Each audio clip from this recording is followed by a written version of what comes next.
Voici les unes de journaux parus à Kinshasa. Le phare est vexé du gâchis de la fête de la jeunesse de l'UDPS par de Koulouna.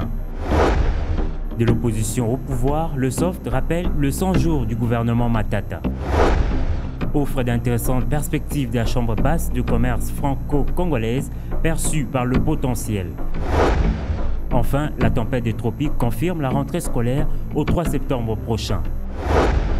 Voilà pour les unes et maintenant la revue de presse. La RDC marque de nouveaux points que comptabilise le phare. Selon le secrétaire exécutif de la SADC, une mission de cette organisation devra se rendre incessamment à Kigali pour faire part aux autorités rwandaises des inquiétudes des États membres face à la détérioration continue de la paix et de la sécurité dans la partie est de la RDC, dont les effets négatifs risquent d'embraser l'ensemble de l'Afrique centrale et australe. Ce qui a quelque peu intrigué le confrère, c'est le silence total du sommet au sujet du projet de déploiement d'une force internationale à la frontière entre le Rwanda et la RDC. Kinshasa devra ouvrir l'œil et le banc face à la présence éventuelle des troupes en provenance des États susceptibles de faire le jeu du Rwanda, notamment l'Érythrée et la Tanzanie.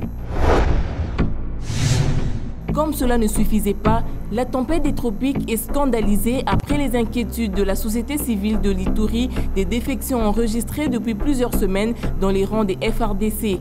4 groupes de militaires ont rejoint la milice de la Force de résistance patriotique en plein processus d'intégration. La consoeur stigmatise en passant le fait que ces miliciens réclament la création d'une région militaire dirigée par un originaire du district, mais Kinshasa doit tirer les leçons du Nord Kivu où les rebelles du CNDP avaient formulé la même demande et quelques mois plus tard, ils s'étaient retournés pour combattre l'armée régulière.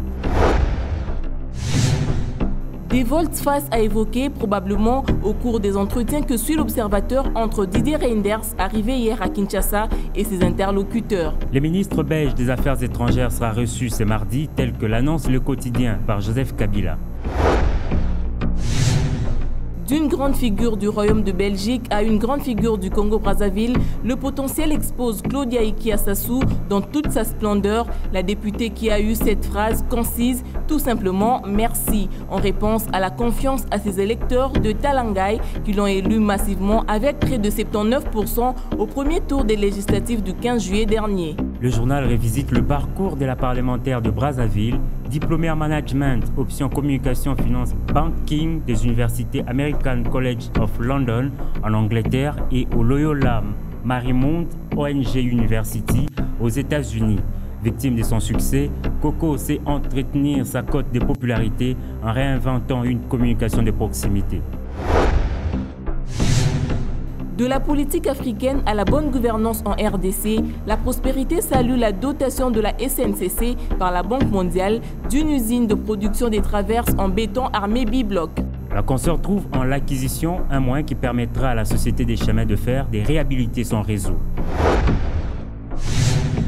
Après Claudia Sassou, gros plan sur une autre célébrité africaine, la révérende sœur Augustine Kasuku, une passionniste originaire de Massi-Manimba qui accède au prestigieux Conseil général à Rome et à qui le Soft rend hommage. C'est la toute première fois qu'une Noire est élevée à cette fonction, sorte de ministre de cette congrégation. L'hebdomadaire manquerait de ne pas confesser ses limites en oubliant de faire remarquer que la sœur Kasuku est une ancienne de la faculté de théologie de l'Université catholique du Congo. Fin de cette revue de presse, merci de l'avoir suivi.